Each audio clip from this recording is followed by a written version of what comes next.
야, 이 자식아. 내놈 눈깔에는 내가 걸친 이 군복이 그저 동네 아저씨 작업복으로 보이냐? 엉?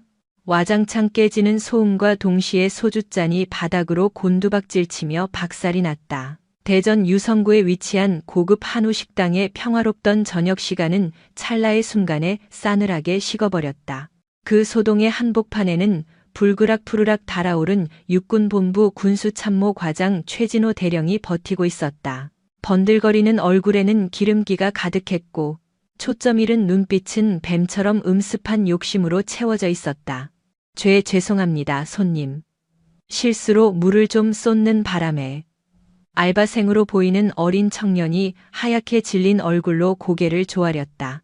그러나 최진호는 그 사과를 받아들일 마음이 눈꼽만치도 없는 듯했다. 그는 혀를 끌끌 차며 바닥에 가래침을 뱉듯이 고함을 질렀다. 실수라고? 야, 너 미필이지? 군대에서 실수 따위가 통하는 줄 아냐?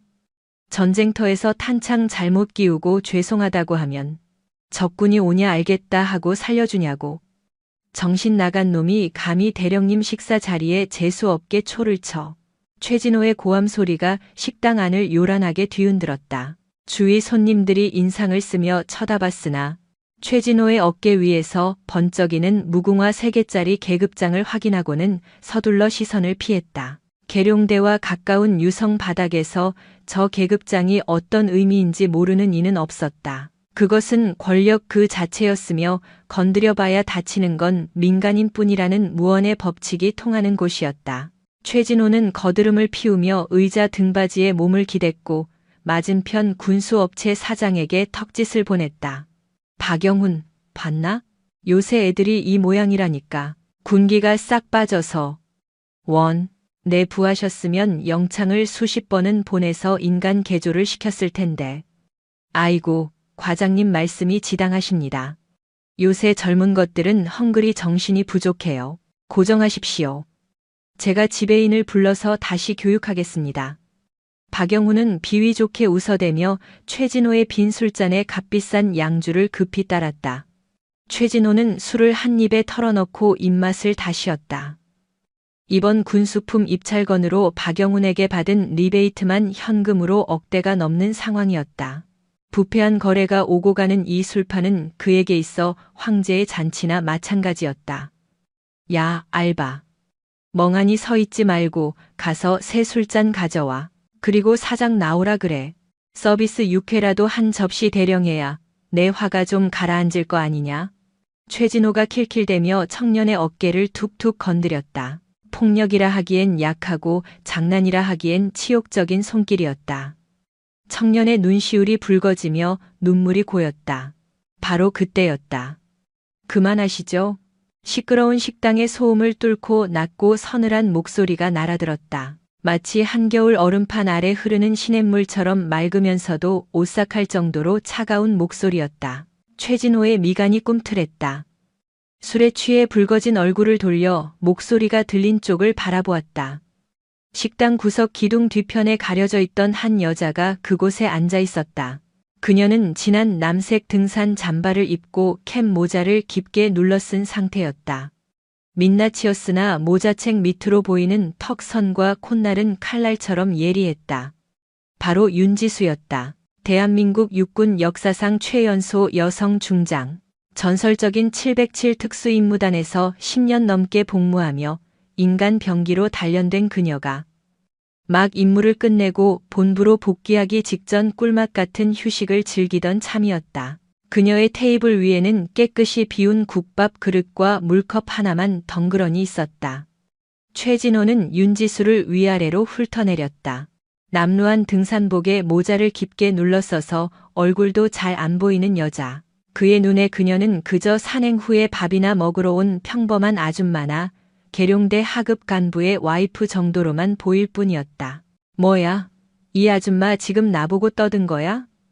최진호가 비웃으며 되물었다. 박영훈 또한 황당하다는 듯 혀를 찼다. 윤지수는 서서히 몸을 일으켰다. 큰 키는 아니었으나 그녀가 기립하자 주위 공기가 무겁게 가라앉는 듯한 위압감이 느껴졌다. 그녀는 최진호의 식탁 쪽으로 걸어갔다. 한치의 망설임도 없는 보행이었다. 여긴 공공장소입니다. 게다가 저 학생은 귀관의 부하도 아니잖습니까? 사과하시죠. 윤지수의 어조는 예의를 갖췄으나 내용은 지시에 가까웠다. 귀관이라는 호칭에 최진호의 얼굴이 구겨졌다. 감히 민간인 따위가 대령인 자신에게 군대 용어로 훈수를 두다니 그의 옹졸한 자존심이 발동했다. 귀관? 이것 보소. 어디서 군인 흉내질이야? 야, 너 정체가 뭐야? 여기서 행정일이나 보는 군무원이야? 아니면 어디 하사관 마누라라도 돼?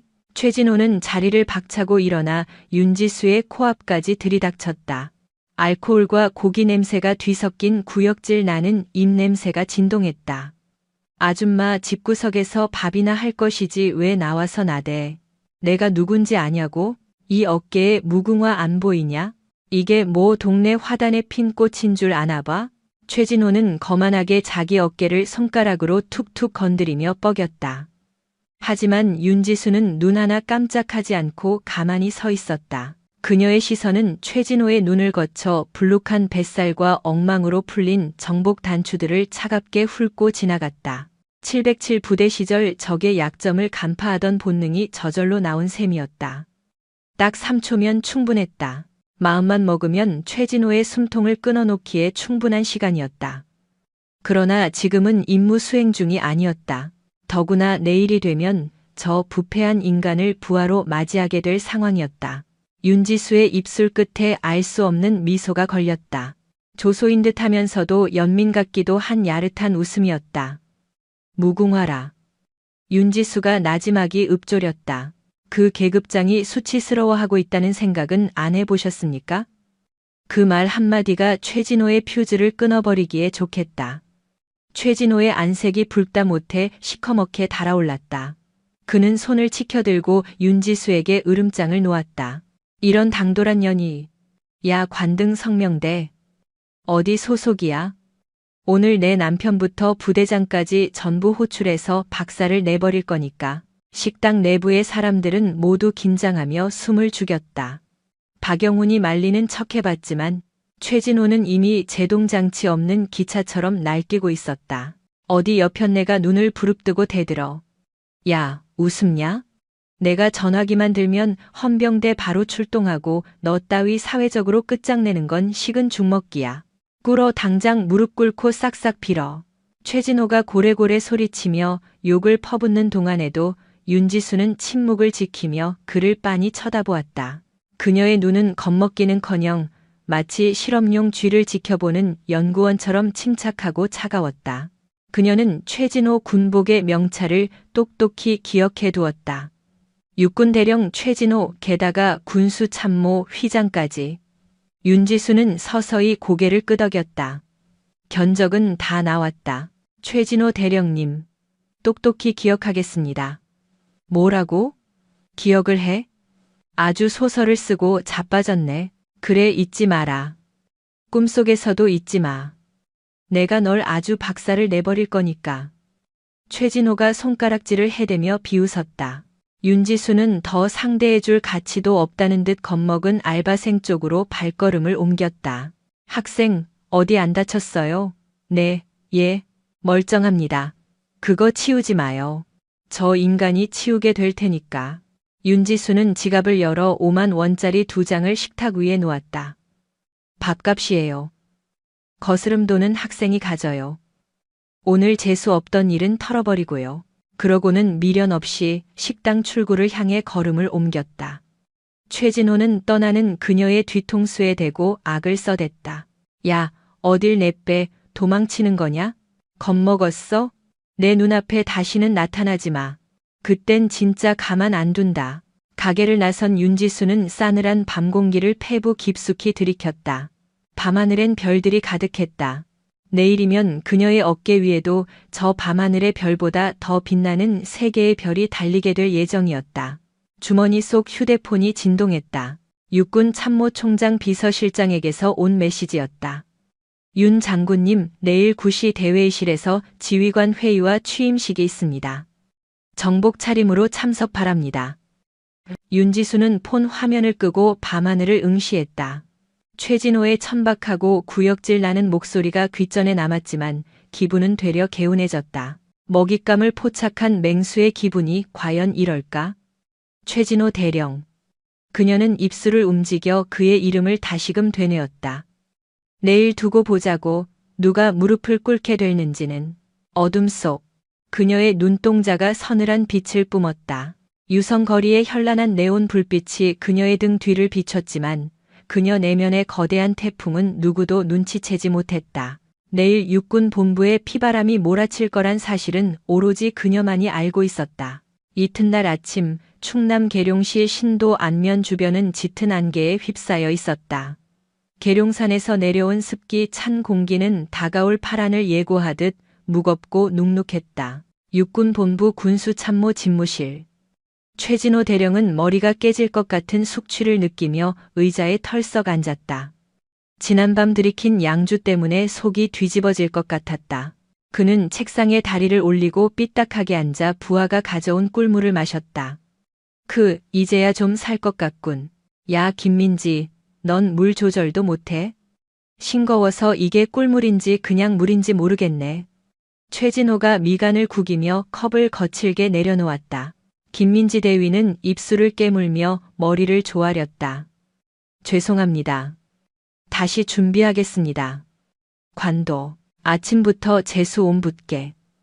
최진호는 손사래를 치며 김민지를 나가게 했다. 사무실에는 그의 추종자인 영관급 장교 몇 명이 모여 있었다. 다들 최진호 줄을 잡고 진급해 보려는 이른바 최진호 라인의 멤버들이었다. 과장님, 어제 그거는 잘 마무리됐습니까? 박영훈 사장이 아주 싱글벙글해서 가던데요. 소령 한 명이 비위를 맞추며 물어왔다. 최진호는 거드름을 피우며 뱃살을 툭툭 쳤다. 그럼 내가 누군데? 아, 근데 어제 진짜 황당한 일이 있었어. 유성에서 술 마시는데 어떤 미친 아줌마가 시비를 걸더라고. 미친 아줌마 말입니까? 감히 대령님한테 그따위로 굽니까? 내 말이 그 말이다. 등산복은 꼬질꼬질하고 모자는 푹 눌러써서 굴러먹던 인간 같은데 감히 나한테 사과해라 마라 설교를 늘어놓더라니까. 확 엎어버리려다가 내일 있을 취임식 생각해서 참았지. 성질 죽이느라 아주 애먹었다니까. 최진호가 늘어놓는 허풍의 부하들은 호들갑을 떨며 맞장구를 쳤다. 아유, 잘 참으셨습니다. 똥이 무서워서 피하나요? 더러워서 피하는 거죠. 그 여자 운수 대통한 줄 알아야 합니다. 과장님 성질 긁어놓고 무사한 놈이 없지 않습니까? 사무실은 낄낄대며 비웃는 소리로 가득 찼다. 그들은 자기네가 육군 본부라는 거대 권력의 핵심에 있으니 바깥 세상, 그 누구도 감히 건드릴 수 없다는 오만에 빠져 있었다. 그 순간 복도 스피커를 통해 안내 방송이 나왔다. 알립니다. 오늘 오전 10시 대회의실에서 신임 육군 참모차장 취임식과 주요 지휘관 회의가 거행됩니다. 영관급 이상 지휘관과 참모들은 지금 바로 대회의실로 집결 바랍니다. 복장은 정복 착용입니다. 아, 귀찮아 죽겠구만. 새로 오는 차장이 어떤 놈이래. 들은 거 없어? 최진호가 자리를 털고 일어나며 물었다. 보안이 너무 철저해서 뜬 소문만 많습니다. 야전 경험이 풍부하다거나 정책 전문가라거나 말이 많지만 확실한 건 3군 단장을 지내고 온다는 사실뿐입니다. 누가 오든 내 줄만 안 건드리면 그만이야. 가자. 가서 눈도장이나 찍고 사우나나 가자고. 최진호는 정복 상의를 대충 걸치고 모자를 삐딱하게 쓴 채 사무실을 빠져나갔다. 복도는 대회의실로 향하는 수많은 별들과 무궁화들로 붐볐다. 육군 본부 대회의실은 그 위용이 대단했다. 수백 명의 장교들이 질서정연하게 앉아 있었고 단상 위에는 태극기와 육군기가 위엄있게 걸려 있었다. 최진호는 중간쯤 자리를 잡고 동기생과 노가리를 깠다. 야, 끝나고 점심 뭐 먹냐? 어제 그 한우집 죽이던데. 글쎄, 오늘은 구내식당 가자. 새로 온 차장이 깐깐한 사람일지도 모르잖아. 깐깐해 봐야 별거 있겠어?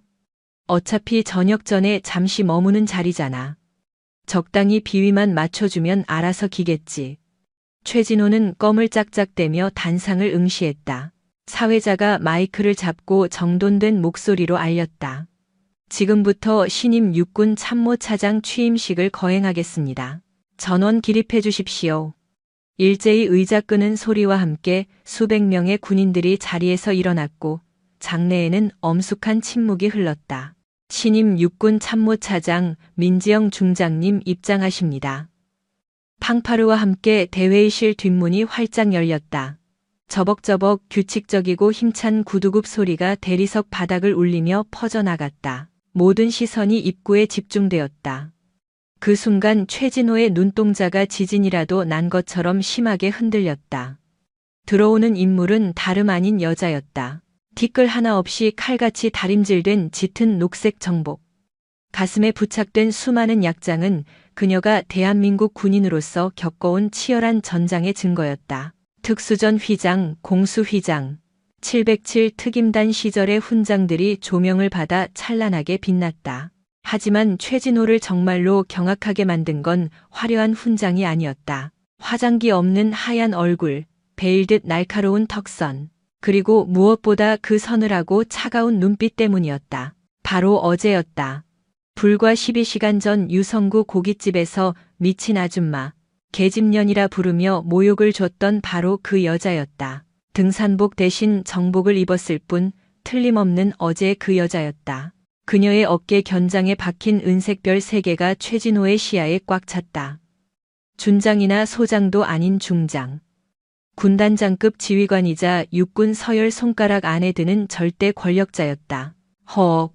최진호의 입에서 헛바람이 새어나왔다. 다리가 풀려 하마터면 바닥에 주저앉을 뻔했다. 옆자리 동기가 그를 툭 치며 물었다.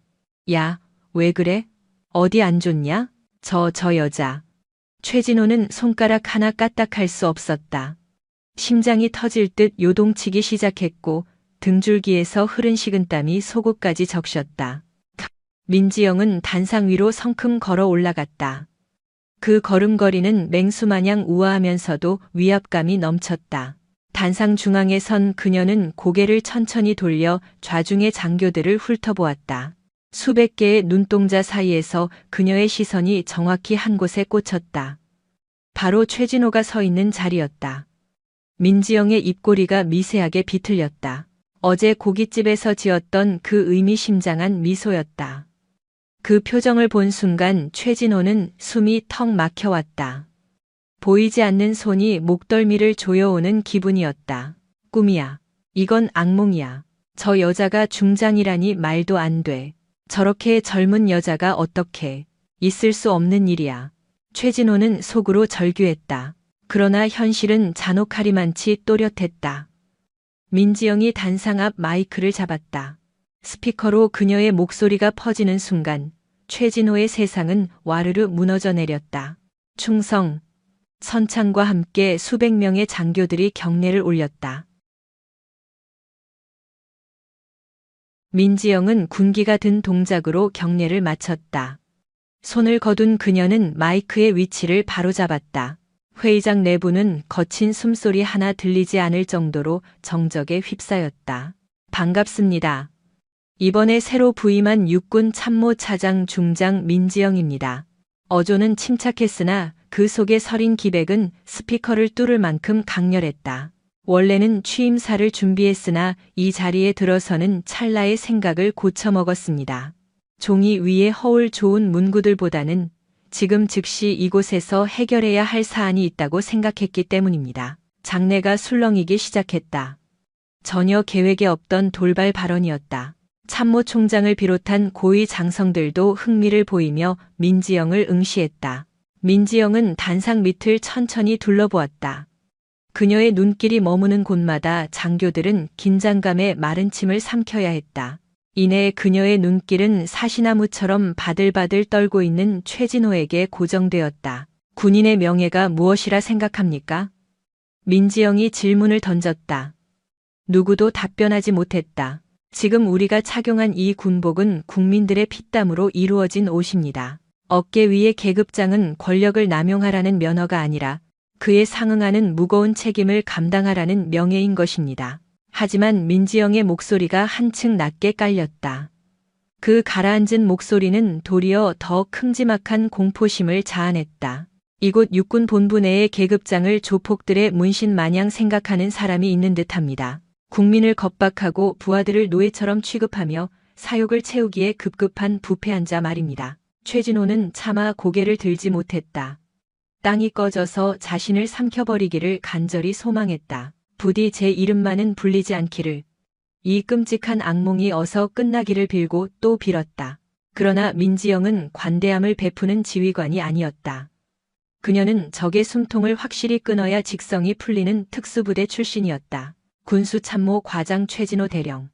민지영이 그의 이름을 부르는 순간 회의실 내 모든 이들의 눈길이 최진호에게 집중되었다. 수백 개의 시선이 비수처럼 그에게 날아와 박히는 듯했다. 그 자리에 있습니까? 민지영이 재차 물었다. 최진호는 후들거리는 다리에 힘을 주며 억지로 일어섰다. 무릎이 서로 부딪혀 소리가 날 정도였다. 내 대령 최진호. 목소리는 염소 울음 마냥 쩍쩍 갈라졌다. 안색은 사색이 되었고 이마엔 땀방울이 비처럼 쏟아졌다. 민지영은 단상을 내려왔다. 뚜벅뚜벅. 그 발자국 소리가 최진호의 심장을 지식이는 것 같았다. 그녀는 최진호의 코앞까지 다가와 걸음을 멈췄다. 주위의 장교들이 모세의 기적처럼 길을 터주었다. 최진호는 바로 눈앞에서 중장의 위험을 마주해야만 했다. 어제 자신이 손가락질을 해대던 바로 그 얼굴이었다. 어제 저녁 유성구 식당에서의 일을 기억하고 있습니까? 민지영이 낮게 읊조리듯 물었다. 처음 뵙겠습니다, 차장님. 최진호는 기억을 잃은 사람인 양 발뺌하려 들었다. 민지영이 헛웃음을 지었다. 기억력이 영 형편없군요. 분명 어제 나한테 이렇게 말했었지요. 이 건방진년이 어디서 굴러먹다 온 게 감히 무릎 꿇고 빌지 못해. 장내가 소란스러워졌다. 대령이 중장에게, 아니 상대가 민간인이었다 해도 군인이 그런 폭언을 퍼부었다는 사실에 모두가 경악을 금치 못했다. 또한 내 이름과 소속을 캐물었죠. 남편이든 부대장이든 다 불러서 박살을 내주겠다고 큰 소리치지 않았습니까? 그래서 내가 직접 왔습니다. 소속은 대한민국 육군본부요. 계급은 중장입니다. 자, 어디 한번 박살을 내보시죠. 최진호 대령. 민지영의 서리빨 같은 호통에 최진호는 바닥으로 주저앉았다. 다리에 힘이 몽땅 빠져버린 탓이었다. 차장님, 죽을 죄를 지었습니다. 전 정말 몰라봤습니다. 그저 민간인인 줄만 알고. 아니, 술김에 실수를. 이정치가 민간인인 줄 알았다고? 민지영의 눈썹이 꿈틀거렸다. 그게 훨씬 중죄라는 걸 모르나? 군인이 민간인을 지키지는 못할 망정. 계급장 내세워 협박하고 행패를 부려? 네가 걸치고 있는 그 군복이 아깝기 짝이 없다. 너 같은 쓰레기 하나 때문에 묵묵히 복무하는 수십만 장병들이 싸잡아 욕을 먹는 게야. 민지영의 호통 소리는 천둥과도 같았다. 최진호는 바닥에 머리를 탔으며 손이 발이 되도록 빌었다. 눈물과 콧물로 얼굴이 뒤범벅되어 바닥을 흥건히 적셨다.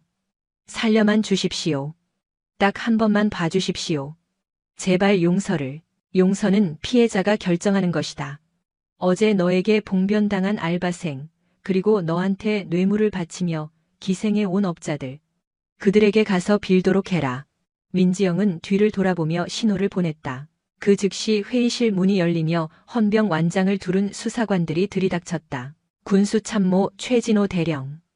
뇌물수수와 직권남용, 품위유지 의무 위반. 그리고 민간인 협박 혐의로 긴급 체포한다.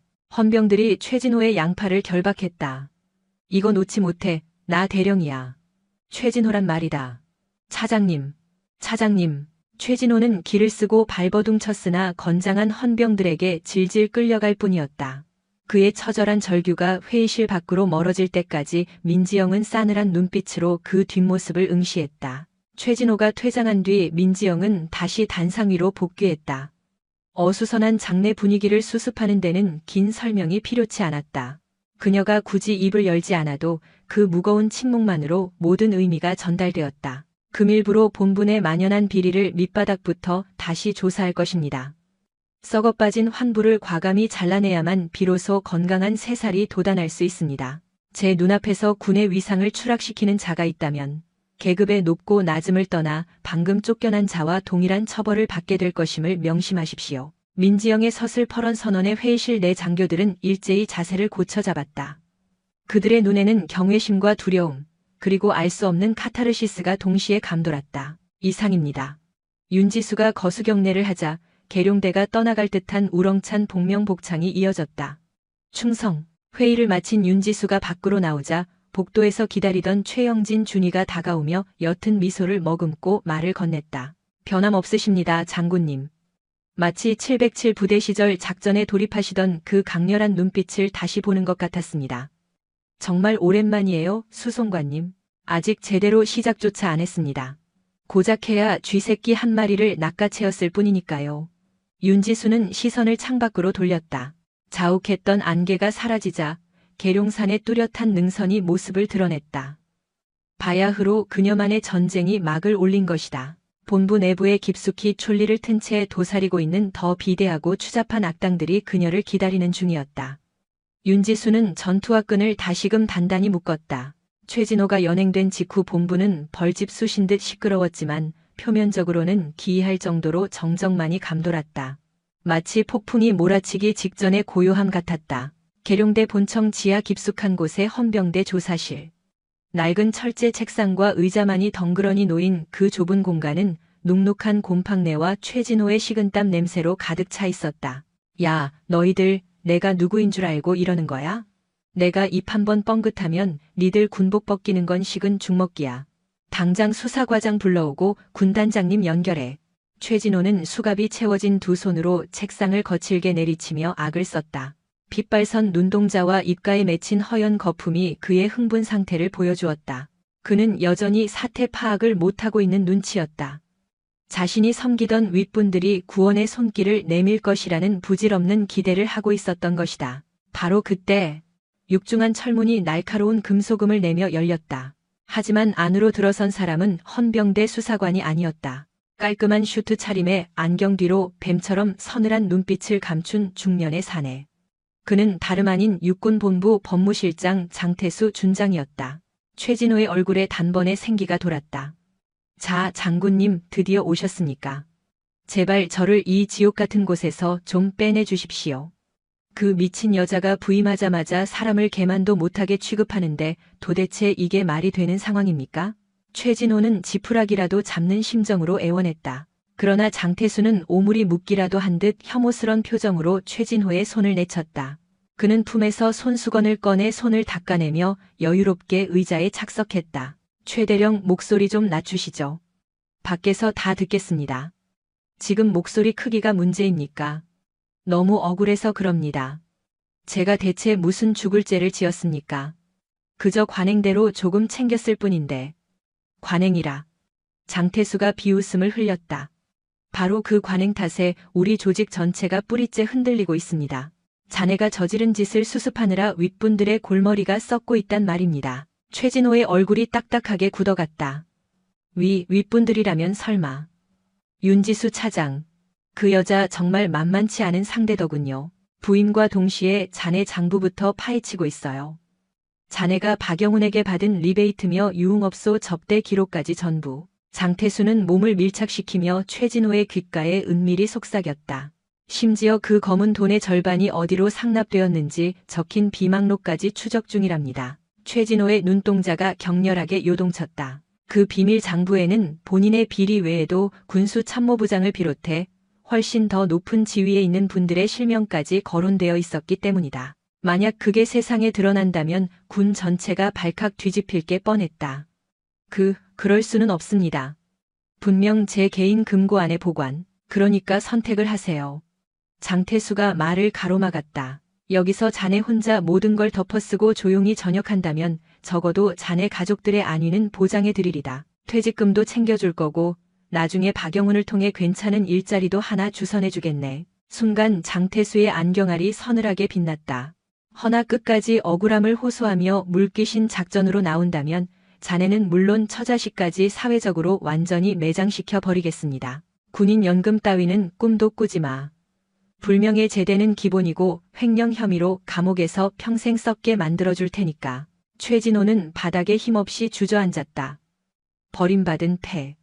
자신은 그저 철저히 이용만 당하다 팽당하는 사냥개 신세였던 것이다. 한편 같은 시각 육군 참모차장 집무실의 민지영은 산처럼 쌓인 서류들 속에 파묻혀 업무를 보고 있었다. 최진호의 책상에서 확보한 문건들은 겉보기엔 평범한 결제 서류에 불과했으나 특수전 정보장교 출신인 그녀의 예리한 눈을 피할 순 없었다. 수치가 맞지 않아. 민지영은 볼펜을 빙그르르 돌리며 나지막이 읊조렸다. 차량 부품 교체비는 작년보다 30%나 늘었는데 가동률이 오히려 떨어지다니. 이 차액들은 다 어디로 빠져나간 거야? 그녀는 의자 등받이에 몸을 기대며 천장을 응시했다. 집무실은 쾌적했지만 그녀의 동물적인 감각은 이 공간에도 자신을 노리는 감시의 시선이 존재함을 감지하고 있었다. 똑똑. 노크 소리와 함께 수송관 최영진 준위가 안으로 들어섰다. 그의 손에는 따뜻한 유자차가 담긴 쟁반이 들려 있었다. 차장님, 차 한잔 하시면서 잠시 숨 좀 돌리십시오. 눈빛이 너무 강렬합니다. 최진호는 너스레를 떨며 찻잔을 테이블에 놓았다. 민지영은 웃어 보였으나 검지를 입술에 가져다 대며 조용히 하라는 사인을 보냈다. 최진호의 눈매가 찰나의 순간 달라졌다. 민지영은 메모지에 펜을 눌러 적었다. 이 방은 도청 중이야. 최진호는 놀라움을 감추지 못하며 고개를 끄덕였다. 민지영은 다시 펜을 놀렸다. 책상 아래 그리고 소파 뒤. 최진호는 차를 더 권하는 시호를 하며 자연스레 소파 근처로 다가갔다. 그는 허리를 굽혀 소파 틈 사이를 손으로 훑었다. 잠시 뒤 그의 손바닥 위에는 콩알 크기의 검은 물건이 놓여 있었다. 초소형 도청기였다. 민지영은 씁쓸한 미소를 지었다. 육군 본부 2인자의 집무실에 도청기라니 기가 막힐 노릇이었다. 이곳은 군부대가 아니라 거대한 범죄 조직의 소굴과 같았다. 차 향이 참 좋군요, 수송관님. 앞으로도 자주 부탁드려요. 민지영은 도청기를 의식하며 일부러 밝은 톤으로 이야기했다. 그러고는 최진호에게 눈빛을 보냈다. 최진호는 도청기를 부수는 대신 슬그머니 주머니 속에 집어넣었다. 역정보를 흘리는 용도로 쓰기 위해서였다. 최진호가 밖으로 나가자 민지영은 창너머를 바라보았다. 어둠이 내려앉은 계룡대의 연병장은 적막했다. 그러나 그 칠흑 같은 어둠 속에서 수많은 악어들이 입을 벌린 채 그녀를 노리는 것만 같았다. 그래 옳테면 와봐라. 민지영의 눈매가 서늘하게 빛났다. 그녀는 책상 서랍 깊은 곳에서 낡은 수첩 하나를 꺼내 들었다. 707시절 전우들의 피로 기록된 작전 일지였다. 진짜 전쟁은 지금부터였다. 며칠 후 민지영 앞으로 초대장 한 통이 도착했다. 육군 발전 포럼 정기 만찬이었다. 장소는 대전 유성구에 위치한 어느 고급 호텔 연회장이었다. 겉보기에는 예비역 장군들과 현역 지휘관들이 모여 군의 미래를 논하는 자리 같았으나 민지영은 그곳이 하나회의 뒤를 잇는 군사조직 청해의 은밀한 회합 장소라는 사실을 꿰뚫고 있었다. 그들이 자신을 호출한 이유는 두 가지 중 하나였다. 회유 혹은 협박. 저녁 7시 민지영은 군복 대신 깔끔한 검은색 정장 차림으로 연회장의 모습을 드러냈다. 화려한 샹들리에가 비추는 홀 안에는 배가 불룩한 노년의 예비역들과 번들거리는 얼굴의 현역 장성들이 삼삼오오 모여 와인을 마시고 있었다. 오, 드디어 주인공이 납시였군. 걸걸한 목소리와 함께 무리 중앙에 있던 사내가 다가왔다. 전 육군 군수사령관이자 예비역 대장인 장태수였다. 그는 청해의 실세이자 방산 비리의 핵심으로 지목받는 인물이었다. 반갑습니다, 민중장. 명성은 익히 들었습니다. 소문대로 대단한 여장부더군. 최진호 그 모자란 놈을 단칼에 날려버렸다지? 장태수가 호탕하게 웃음을 터뜨리자 주위의 추종자들도 덩달아 웃어댔다. 그러나 그 웃음 이면에는 예리한 가시가 돋쳐 있었다. 과찬의 말씀입니다, 선배님. 저는 그저 군법에 의거하여 조치했을 뿐입니다. 민지영은 정중하면서도 뼈있는 대답을 내놓았다. 장태수의 눈매가 가늘게 좁아졌다. 군법이라 좋지. 원칙대로 하는 건 중요해. 하지만 말이야. 민중장, 군대란 곳이 오직 법으로만 굴러가는 조직은 아니란 말일세. 선후배 사이에 정과 의리가 있어야지. 너무 뻣뻣하게 굴면 부러지기 마련이야. 장태수는 웨이터에게 받은 와인잔 중 하나를 민지영에게 내밀었다. 자, 한 잔 들지. 우리 식구가 된 것을 환영하는 뜻에서. 식구. 그 말은 명백한 회유책이었다. 이 술잔을 받으면 그들의 카르텔에 합류하는 것이고 거절한다면 적으로 간주하겠다는 선전포고나 다름없었다. 연회장 내의 모든 눈길이 두 사람에게 집중되었다. 팽팽한 긴장감이 감돌았다. 민지영은 순순히 와인잔을 받아들었다. 그 모습에 장태수의 입꼬리가 슬며시 올라갔다. 그러나 민지영은 잔을 입에 대는 대신 테이블 위에 조용히 내려놓았다. 쨍하는 맑은 파여름이 정적을 깨뜨렸다. 죄송합니다만 근무 중엔 금주가 원칙이라서요. 아직 처리할 업무가 많이 남았습니다. 장태수의 얼굴색이 순식간에 붉게 달아올랐다. 공개석상에서 대선배가 주는 술을 거절한 셈이었다. 그것도 아주 예의 바르면서도 모욕적인 방식으로. 거참. 융통성이라고는 눈을 씻고 찾아봐도 없구먼. 이래서 여자들은 큰일을 도모하지 못한다니까. 장태수는 손에 들고 있던 잔을 바닥에 패대기 치듯 거칠게 테이블 위로 내려놓았다. 붉은 와인이 튀어올라 하얀 식탁보를 적셨다. 흡사 핏자국 같았다. 민중장, 내가 인생 선배로서 충고 하나 하겠네. 밤길 조심하게. 요즘 세상이 흉흉하니 별을 달고 있어도 사고는 예고 없이 닥치는 법이야. 707 출신이라 자신만만한가 본데 총알에는 눈이 없다는 걸 누구보다 잘 알지 않나? 명백한 살해 협박이었다. 주위의 공기가 차갑게 얼어붙었다. 그러나 민지영은 눈 하나 깜짝하지 않았다. 도리어 그에게 한 발짝 더 다가섰다. 염려해 주셔서 감사합니다, 선배님. 하지만 걱정은 접어두십시오. 저는 칠흑 같은 어둠 속에서 적의 숨소리만으로도 위치를 파악해 숨통을 끊는 훈련을 받아왔으니까요. 제 안위보다는 선배님의 혈압부터 챙기시는 게 좋겠습니다. 너무 흥분하면 건강에 좋지 않으니까요. 민지영은 가볍게 목례를 하고는 미련 없이 연회장을 빠져나갔다. 등 뒤편에서 장태수의 욕설과 고함 소리가 들려왔으나 그녀의 귀에는 그저 싸움에서 진 개가 짖어대는 소음으로만 들릴 뿐이었다. 호텔 로비를 나선 민지영은 대기 중이던 관용차 뒷좌석에 몸을 실었다. 그녀는 운전석에 정민 제2에게 관사로 가자고 짧게 명령했다. 유성구의 화려한 거리를 뒤로하고 차량은 계룡대로 이어지는 한적한 국도로 들어섰다. 칠흑 같은 어둠 속에서 가로등만이 드문드문 길을 비추고 있을 뿐이었다. 바로 그 순간이었다. 후방 100m 지점에서 강렬한 헤드라이트가 번뜩였다. 검은색 SUV 한 대가 미친 듯한 속도로 거리를 좁혀오고 있었다. 차장님, 뒷차와의 간격이 위험할 정도로 좁혀졌습니다. 정민재이 다급하게 외쳤다. 그러나 민지영은 동요하지 않고 속도 줄이지 마, 라고 낮게 읊조렸다. 그녀는 직감하고 있었다. 장태수가 내뱉었던 밤길 조심하라는 경고가 단순한 허세가 아니었음을. 쾅! 둔탁한 소리와 함께 뒷차가 윤지수의 차량 후미를 거칠게 충격했다. 충격으로 차체가 요동쳤고 정민재이은 핸들을 놓칠 뻔했다. 이런 미친놈들. 핸들 꽉 잡고 있어. 절대 브레이크 밟으면 안 돼. 민지영이 고함을 질렀다. SUV는 측면을 가격하려는 기세로 속력을 높이며 차선을 바꿨다. 단순한 위협 수준이 아니라 아예 차를 도로 밖 절벽으로 밀어버려 살해할 의도였다. 민지영은 거침없이 안전벨트를 풀고 정민재이의 어깨를 꽉 움켜쥐었다. 내 신호에 맞춰서 사이드 브레이크 올리고 핸들 왼쪽으로 끝까지 돌려. 알아들었어? 네. 하지만 살고 싶으면 시키는 대로 해. 지금이야. 끼. 타이어가 비명을 지르며 타는 냄새와 함께 차가 급격히 방향을 틀었다. 측면 공격을 시도하던 SUV는 급제동에 대처하지 못하고 앞으로 튕겨나갔다. 그 찰나 회전하던 민지영의 차량이 원심력을 이용해 SUV의 후미를 가격했다.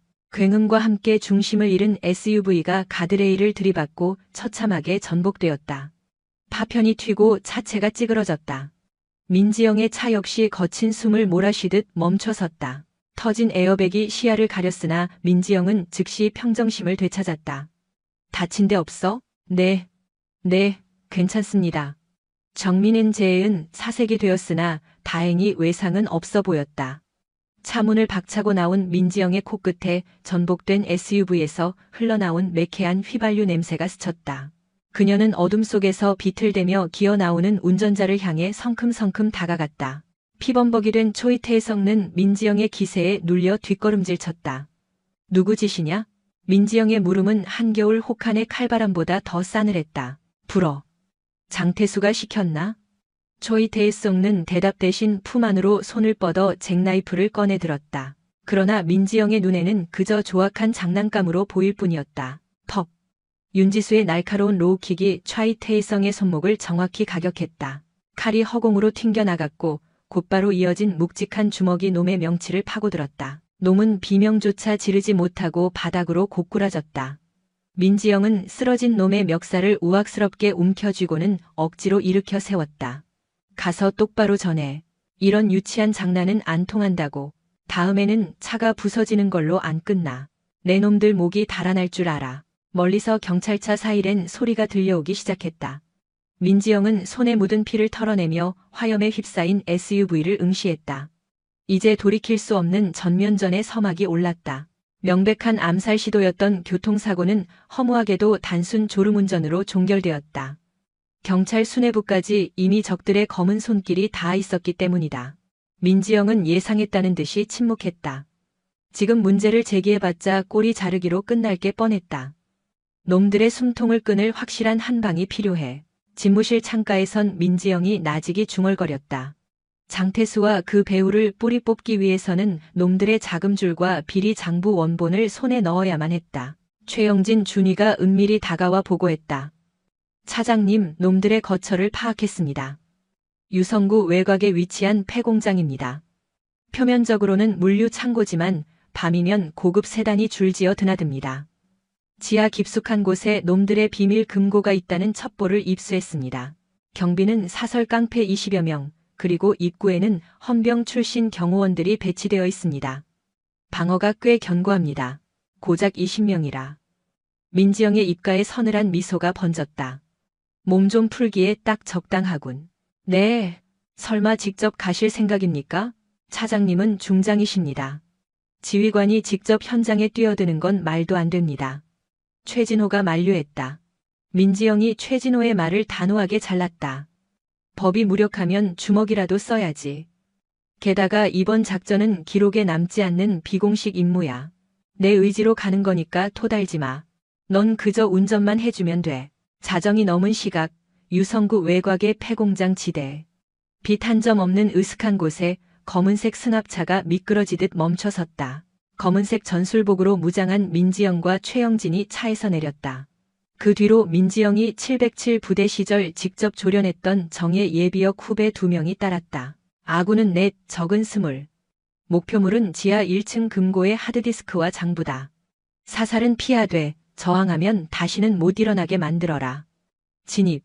윤지수의 짧고 굵은 명령이 떨어지자마자 4개의 그림자가 날렵하게 공장 담벼락을 넘어 사라졌다. 누구냐? 정문을 지키던 경호원은 비명조차 지르지 못한 채 바닥으로 허물어졌다.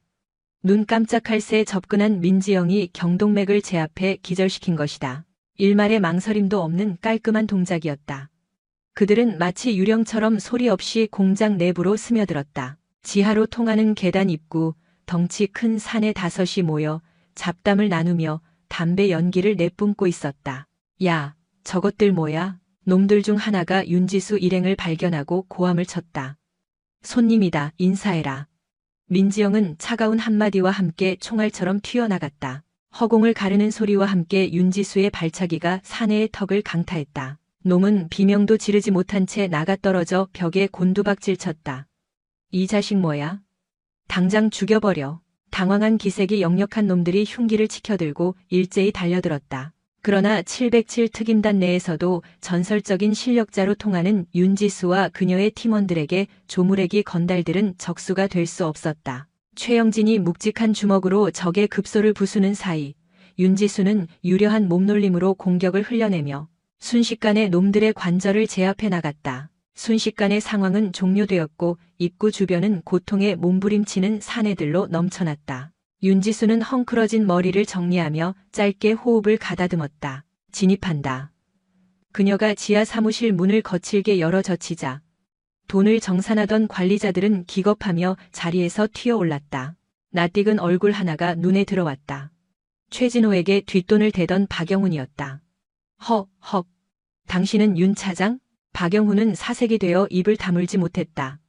참 질긴 인연이네, 박 사장. 여전히 부지런하시고 윤지수는 차가운 미소를 머금은 채 그에게로 걸음을 옮겼다. 이건 엄연한 주거 침입이야. 강도다. 경찰 불러. 어서. 경찰이 오면 재미있겠군.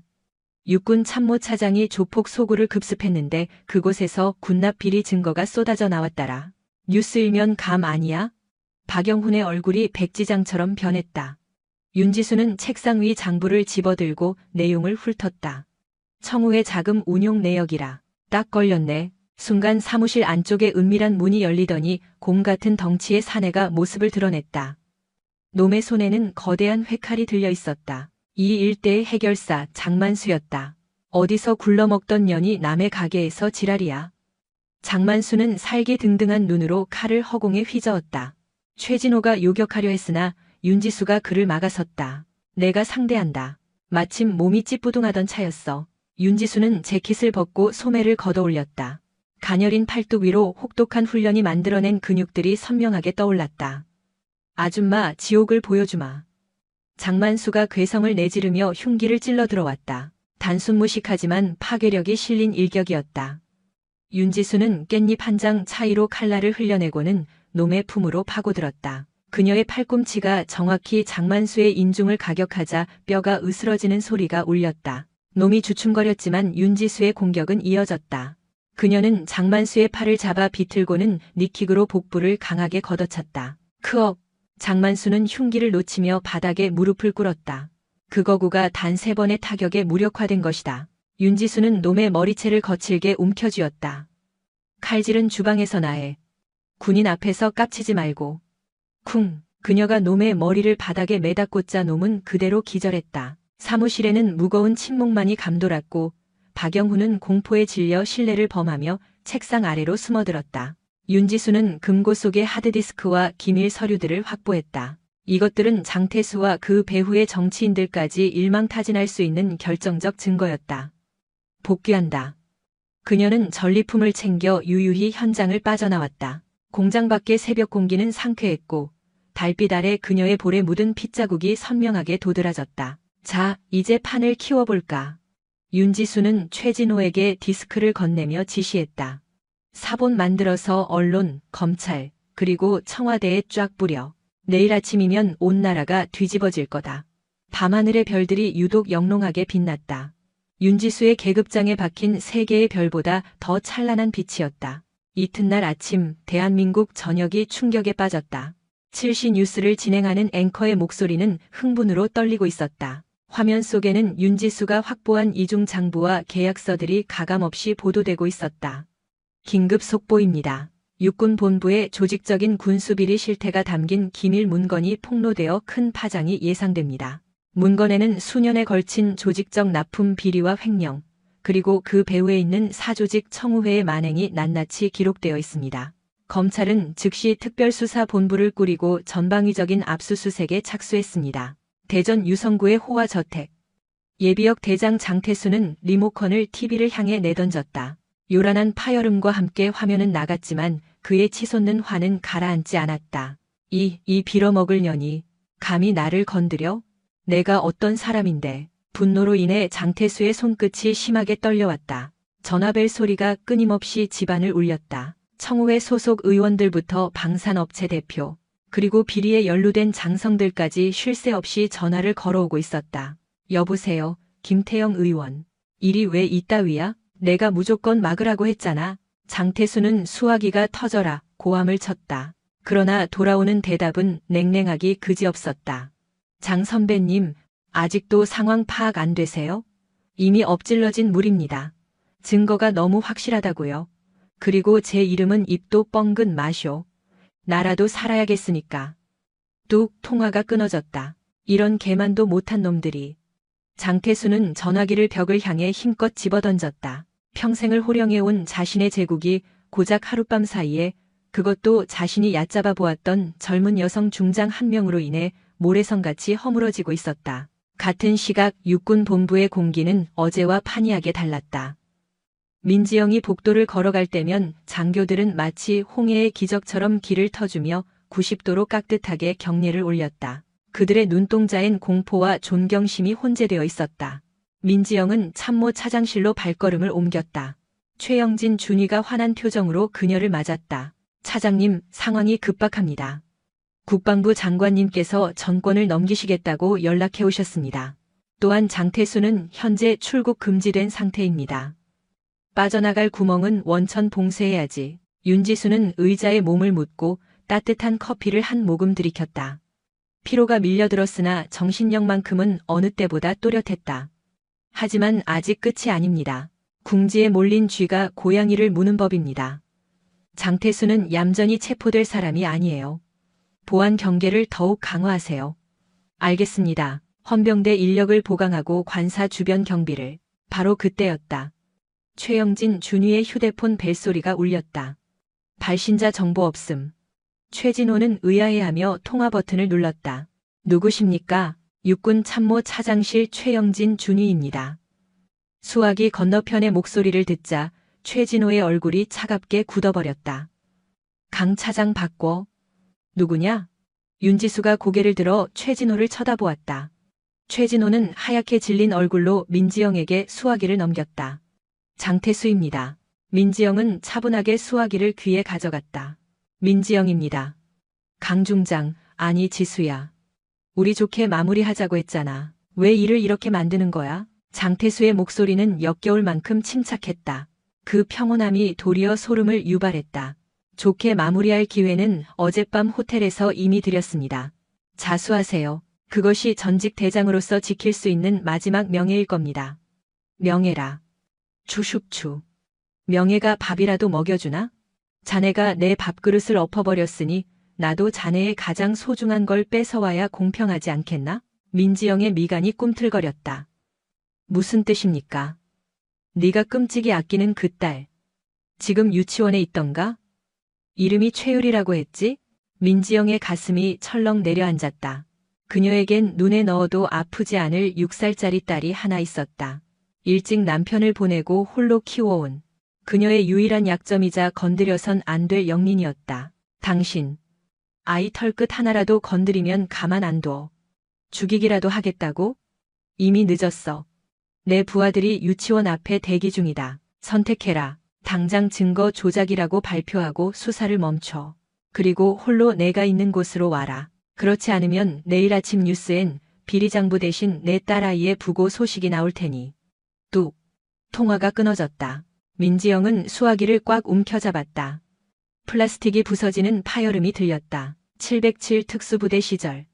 숱한 사선을 넘나들면서도 동요하지 않았던 그녀의 손끝이 미세하게 떨리고 있었다. 차장님, 무슨 일 생겼습니까? 최진호가 다급히 물어왔다. 윤지수가 고개를 치켜들었다. 그녀의 눈동자는 두려움 대신 모든 걸 불살라버릴 듯한 붉은 분노로 타오르고 있었다. 유리를 인질로 잡았어. 네, 따님 말입니까? 어서 경찰에 알리고 특공대를 투입해야. 아니야. 놈들은 경찰이 개입하는 낌새만 보여도 바로 해칠 거야. 민지영은 자리를 박차고 일어섰다. 걸려있던 정복 상의를 벗어던진 그녀는 캐비닛 문을 거칠게 열어젖혔다. 그 안엔 현역 시절의 손때 묻은 전술조끼와 전투화가 놓여 있었다. 최진호, 당장 유리 유치원으로 가서 상황 알아보고 만약 납치됐다면 놈들을 쫓아. 놈들의 목적지는 장태수의 은신처, 계룡산 근처 별장일 개다. 차장님께선 어쩌시려고요? 윤지수는 군화끈을 꽉 동여맸다. 난 놈들의 우두머리를 치러 간다. 내 딸에게 손댄 걸 땅을 치며 후회하게 만들어줄 테다. 윤지수가 허리에 권총집을 결속했다.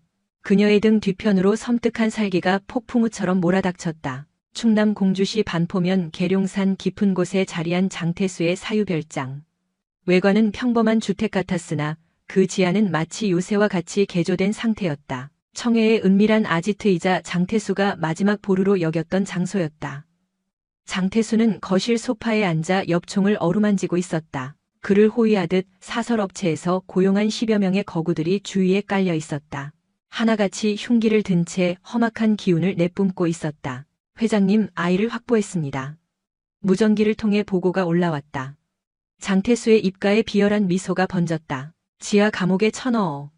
그리고 민지영이 도착하면 즉시 문을 개방하고 단독으로 왔는지 체크해. 얼마 지나지 않아 별장 마당으로 검은 세단 한 대가 진입했다. 흙먼지를 날리며 급하게 멈춰선 차에서 내린 인물은